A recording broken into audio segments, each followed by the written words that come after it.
তুলা রাশি, তুলা লগ্ন, লিব্রা সাইনের জাতক জাতিকাদের শনি বক্রী হওয়ার কারণে আগত 138টি দিন আপনাদের ক্ষেত্রে ঠিক কেমন অতিবাহিত হবে সে বিষয়ে প্রতিবেদনে আমরা বিস্তারিত আলোচনা করব। বক্রী শনির কারণে 13ই জুলাই থেকে 28শে নভেম্বর 2025 পর্যন্ত এক্স্যাক্টলি 138টি দিন আপনাদের জীবন কিন্তু বহুলাংশে প্রভাবিত হবে। তার কারণ শনির দৃষ্টিগত প্রভাব তো আছেই, এছাড়াও শনি কিন্তু আপনাদের সুখের প্রতি অর্থাৎ সুখভাবের অধিপতি এবং ত্রিকোণপতি, আর তিনি বক্রী হতে চলেছেন। আর শনি মহারাজকে আমরা বলে থাকি ন্যায়ের দেবতা, কর্মফলদাতা, দণ্ডাধিকারী, কর্মের দেবতা শনি মহারাজ তিনি বক্রী হতে চলেছেন।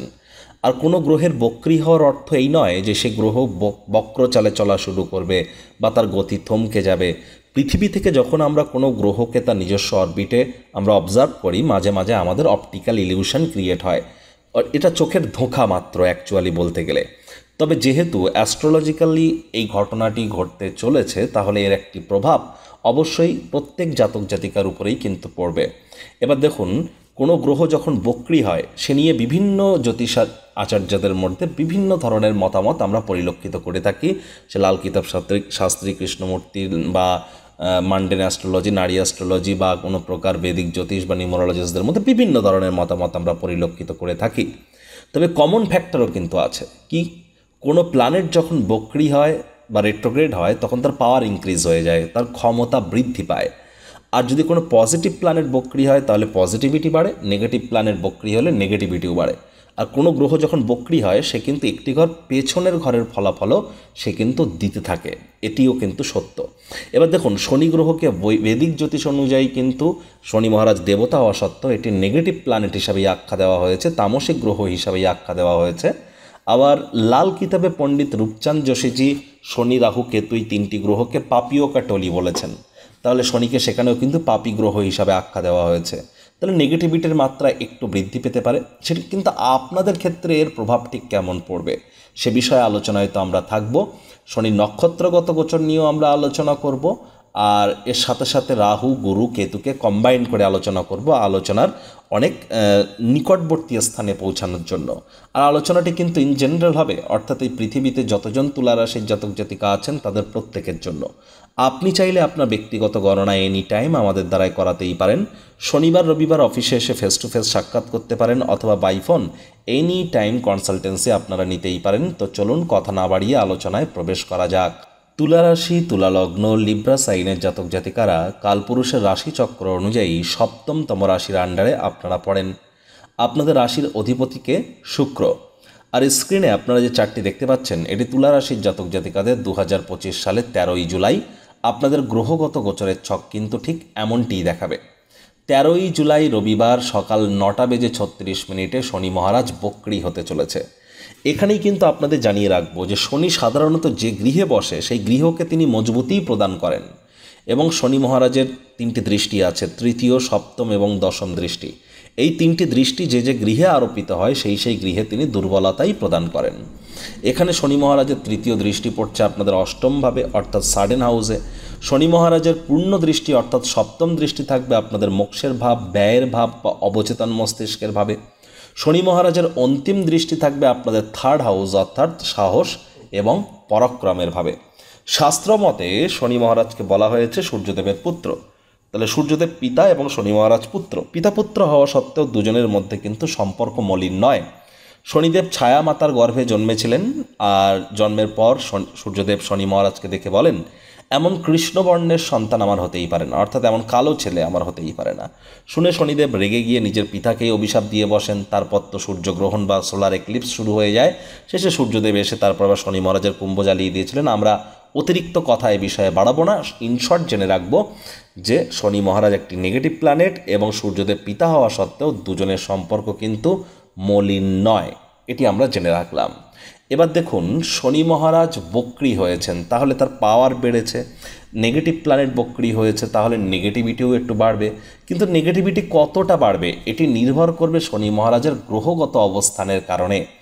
সাধারণত আমরা জানি শনি 3, 6, 10, 11 বেটার পরিণাম দিয়ে থাকে। 3, 6, 10, 11 শনি মহারাজ বেটার পরিণাম দিয়ে থাকে, এবং 4th হাউসে কিন্তু শনি মহারাজ সাধারণত নিউট্রাল ইম্প্যাক্ট দিয়ে থাকেন। আবার তুলা রাশির জাতক জাতিকাদের ক্ষেত্রে শনি এবং বুধ এই দুটি গ্রহই কিন্তু ভাগ্যের চাবি হিসাবে কাজ করে। কি অফ সাকসেস, যে সাকসেসের যে মূল যে চাবি সেটি কিন্তু তুলা রাশির জাতক জাতিকাদের কাছে শনি এবং বুধের হাতেই আছে। তাহলে তুলা রাশির জাতক জাতিকাদের কোনো প্ল্যানেট যদি খারাপ হয় তৎসত্ত্বেও যদি শনি এবং বুধ যদি ভালো হয়ে থাকে তাহলে সেই ব্যক্তির সাফল্য এক প্রকার নিশ্চিত।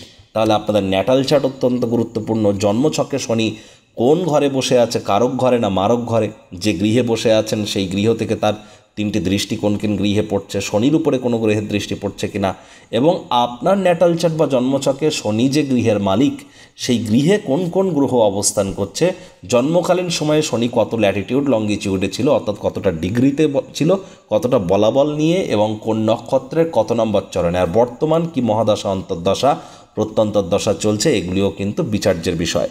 আমরা ইন জেনারেল আলোচনা করব ট্রানজিটের চার্ট অনুযায়ী। প্রথমেই আপনাদেরকে বলবো, দেখুন শনি মহারাজ আপনাদের ষষ্ঠভাবে বক্রী হচ্ছেন। তাহলে ছোটোখাটো রোগ শোক যদি দেখা দেয় আপনাদের কি উচিত? ইমিডিয়েট চিকিৎসকের পরামর্শ নেওয়া। নিজে থেকে ভুলেও যেন মেডিসিন কিনে খেতে যাবেন না। মেডিসিনের উপরে কিন্তু আপনাদের নির্ভরশীলতা তাহলে বেড়ে যেতে পারে। আর এ সময় স্বামী স্ত্রী আপনাদের একে অপরের শরীর স্বাস্থ্যের দিকে অতিরিক্ত নজর কিন্তু এ সময় প্রদান আপনাদেরকে করতে হবে। এ সময় মামা মাতামহ মাতৃকুলের সাথে অহেতুক কোনো প্রকার তর্ক বিতর্কে যেন জড়াতে যাবেন না। আবার রাহুকেও বলা হয়েছে কি শনিবাত রাহু, তাহলে রাহু সর্বদাই শনির ন্যায় কিন্তু আচরণ করে থাকে। তাহলে রাহু আপনাদের 5th হাউসে আছে, শনি বক্রী হচ্ছে। তাহলে এ সময় আপনাদের বাইরের খাদ্য খাবার কিন্তু কম খেতে হবে, তেলে ভাজা খাদ্য খাবার, তেল মাল মশলা জাতীয় খাদ্য খাবার কম খেতে হবে, তা না হলে পেটের সমস্যা, বদহজমের প্রবলেম এগুলিও কিন্তু বেড়ে যাবে। প্রেমের জীবনে অর্থাৎ আপনাদের যারা কোনো প্রকার অ্যাফেয়ার বা কোনো প্রকার রোম্যান্টিক লাইফের মধ্যে আছেন তাদের ক্ষেত্রে কিন্তু সন্দেহবাতিকতা এ সময় দানা বাঁধতে পারে, তৃতীয় কোনো ব্যক্তির প্রবেশ ঘটতে পারে। বিশেষ করে যারা স্কুল লাইফে পড়াশুনো করছেন তাদের মস্তিষ্ক কিন্তু এ সময় ভ্রমিতও হতে পারে। স্টক মার্কেট বা শেয়ার মার্কেটে অর্থ বিনিয়োগ যারা করেন তাদেরকে অত্যন্ত প্রিকশন নিয়ে চলতে হবে। বিশেষ করে 18 জুলাই থেকে 11 অগস্ট পর্যন্ত স্টক মার্কেটে বড় ধরনের কারেকশান কিন্তু আসতে পারে, কারণ এ সময় বুধও কিন্তু আপনাদের ভাগ্যপতি বুধও কিন্তু এ সময় বক্রী হতে চলেছে। এই শনি মহারাজই তো আবার আপনাদের কিন্তু সুখভাবের অধিপতি। তাহলে মায়ের শরীর স্বাস্থ্যের দিকে খুব খেয়াল রাখতে হবে, মায়ের সাথে সম্পর্কের দিকে নজর দিতে হবে, মায়ের কর্মের দিকে নজর দিতে হবে। নতুন জমি বাড়ি গাড়ি আপনাদের শনি মহারাজ বক্রী থাকাকালীন না ক্রয় করাটাই বেটার হবে।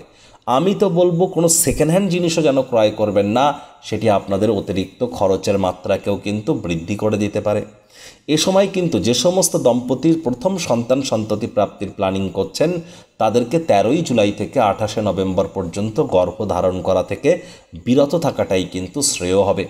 শনি মহারাজের কিন্তু তৃতীয় দৃষ্টি থাকবে আপনাদের অষ্টমভাবে, তাহলে খুব সাবধানে গাড়ি ঘোড়া চালাতে হবে।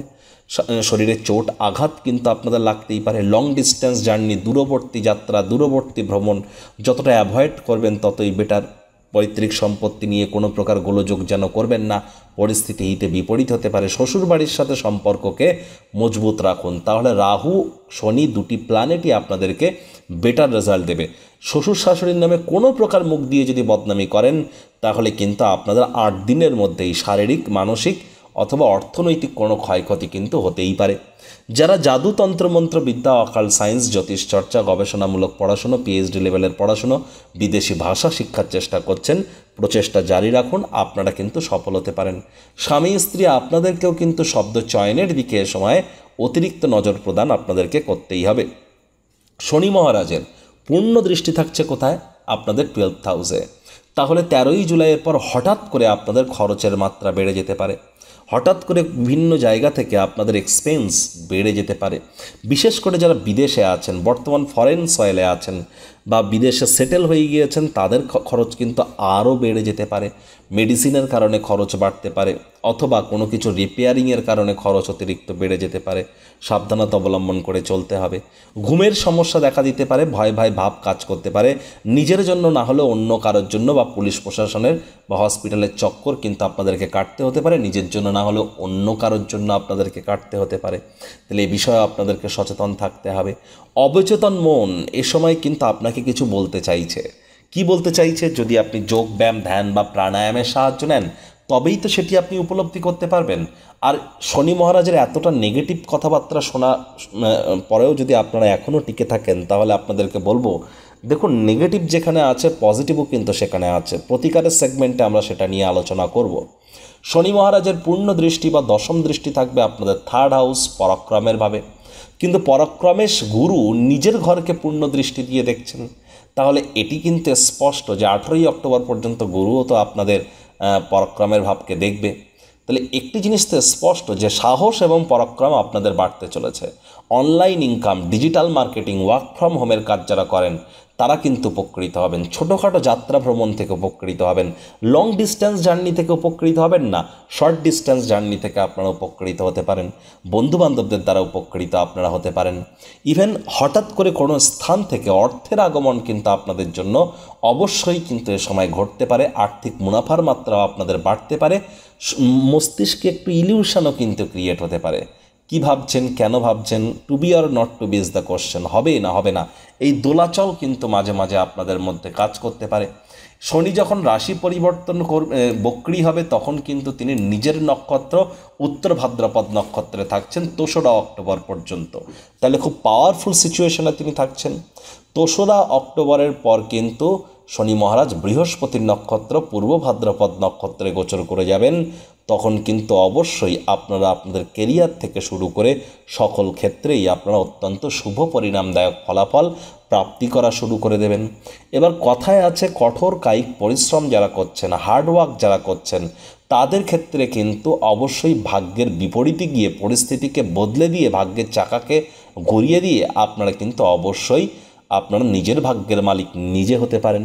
কিন্তু ওই তাবিজ, কবচ, মাদুলি বা জেমস্টোন পাথর, নীলা বা পীতাম্বরী নীলা বা শিকড় বাকড় পড়ে কোনো লাভ হবে না।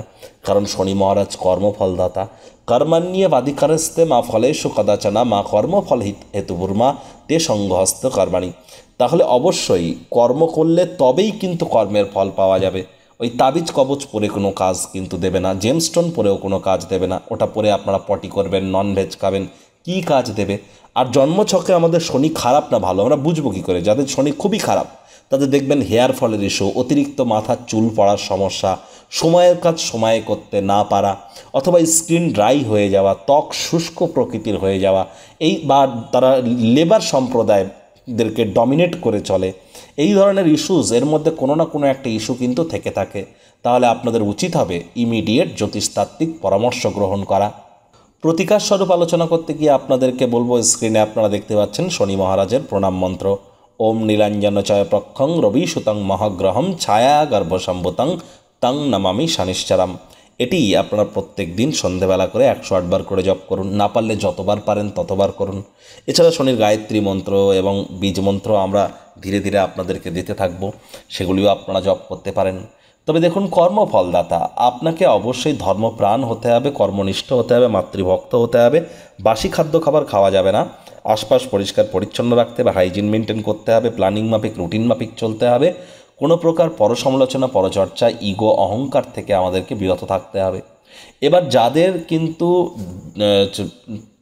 ড্রাইভার নাম্বার 4, 7 অথবা 8, অর্থাৎ 4 তারিখের কম্বিনেশন বা 7 তারিখের কম্বিনেশন বা 8 তারিখের কম্বিনেশনে যারা জন্মেছেন, ইমিডিয়েট জ্যোতিষতাত্ত্বিক পরামর্শ গ্রহণ করুন। অথবা গুগলে গিয়ে আপনারা সার্চ করুন নিউমারোলজি ক্যালকুলেটর। সেখানে আপনার ফুল নেম বসিয়ে দেখুন, যদি সেটা 4, 7 অথবা 8-এ আসে তাহলেও আপনাদেরকে ইমিডিয়েট জ্যোতিষতাত্ত্বিক পরামর্শ গ্রহণ করতে হবে। আর বন্ধুরা, প্রতিবেদনটি আপনাদের ঠিক কেমন লাগলো, আপনাদের সুচিন্তিত মতামত আশা করি আপনারা নিচের কমেন্ট বক্সে লিখে জানাবেন।